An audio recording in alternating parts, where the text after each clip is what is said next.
जय हिंद दोस्तों, मैं आरक्षक उज्जवल दीवान, जिला धमतरी, छत्तीसगढ़ से।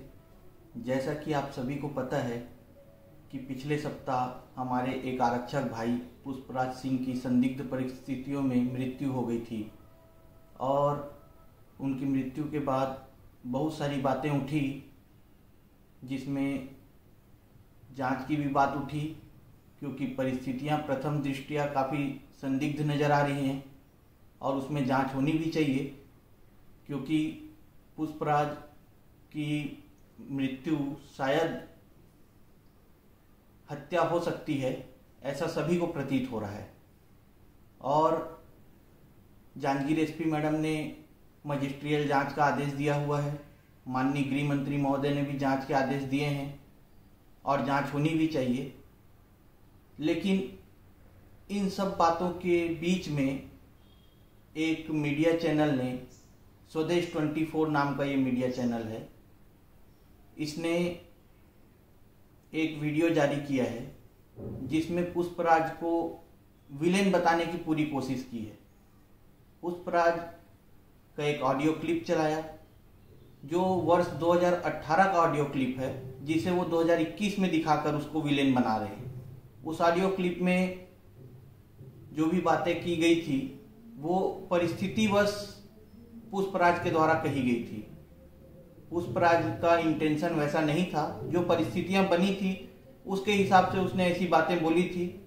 उसके बाद लगभग 2-2.5 साल बाद पुष्पराज को पुलिस विभाग ने वापस सेवा में लिया था। अगर उसके द्वारा कही गई बातें सही होती तो ऐसा होता ही नहीं।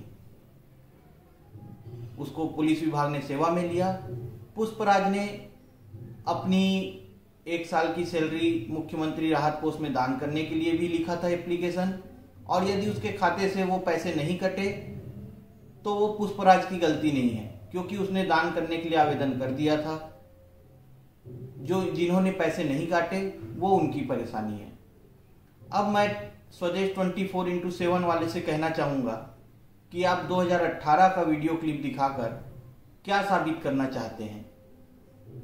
उस ऑडियो क्लिप में पुष्पराज के द्वारा जो भी बातें कही जा रही थी वो एक क्रिटिकल कंडीशन था। 2018 में बहुत कुछ हुआ पुलिस कर्मचारियों के साथ में, और उन परिस्थितियों को जानने के लिए आपको पूरा 2018 खंगालना पड़ेगा।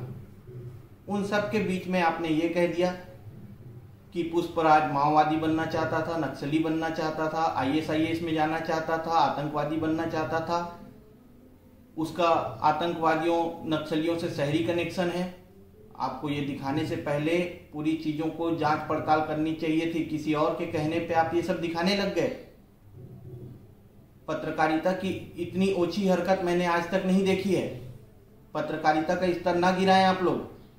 पत्रकारिता बहुत ही अच्छा प्रोफेशन है, उसकी इज्जत बनाकर रखें। आपने ये कह दिया, उसने तो ऑडियो रिकॉर्डिंग जो आपको मिली है उसमें ये भी बोला है कि मैं प्रताड़नाओं से तंग आकर ऐसा करूंगा। आप उसको नहीं बता रहे हैं। आप सिर्फ इतना बोल दे रहे हैं कि वो आतंकवादी बनना चाहता था, उसका शहरी नेटवर्क है, माओवादी विचारधारा है। अगर ऐसा होता तो शासन प्रशासन उसे सेवा में वापस नहीं लेती। पिछले 1-1.5 साल से पुष्पराज नौकरी कर रहा है। नौकरी करने के साथ साथ जो भी कंडीशन थी उसमें वो काम कर रहा था, और जो हमारे पुलिस विभाग के उच्च अधिकारी हैं उस चीज को देखते। सोशल मीडिया पे उसने जितने भी पोस्ट किए जिनको आप आधार बना रहे हैं, अगर उनके आधार पे फिर आपको उस समय जब वो जिंदा था उस समय कार्रवाई करनी चाहिए थी। उसके मरने के बाद आप क्यों दिखा रहे हैं इन सब चीजों को? उसके जीते ही दिखाना था आपको। पुष्पराज के बारे में आप ये दिखाकर और भी जो संदिग्ध परिस्थितियां थी उसको क्लियर कर रहे हैं कि सच में संदिग्ध हुआ है, इसकी हत्या हुई है, ऐसा प्रतीत हो रहा है। अब तो पुष्पराज को न्याय तो जरूर मिलना चाहिए। पुष्पराज को न्याय दिलाने के लिए शासन प्रशासन और जहां तक उसके घर वाले भी पूरा प्रयास कर रहे हैं, और उसको न्याय 100% मिलना चाहिए। और पत्रकारिता का स्तर जो आपने गिराया है ये बहुत गलत है, और इसमें आपका जिन्होंने साथ दिया है वो भी बहुत गलत है। आप जो बता रहे हैं कि पुष्पराज किसी महिला से बात कर रहा था एक्सीडेंट के समय, आपको किसने बताया कि वो किसी महिला से बात कर रहा था? किसी की निजी जानकारी आपको कैसे पता लग गई? जिन लोगों ने आपको निजी जानकारी प्रदान की है उनकी भी जांच होनी चाहिए।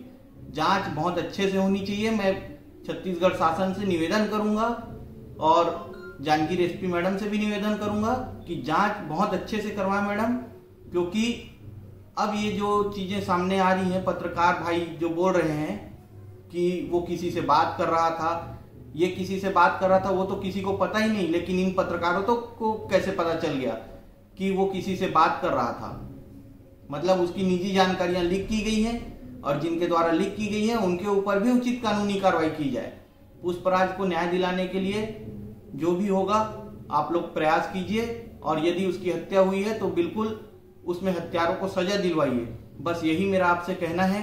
जय भारत, जय छत्तीसगढ़ पुलिस, जय जवान, जय किसान। धन्यवाद।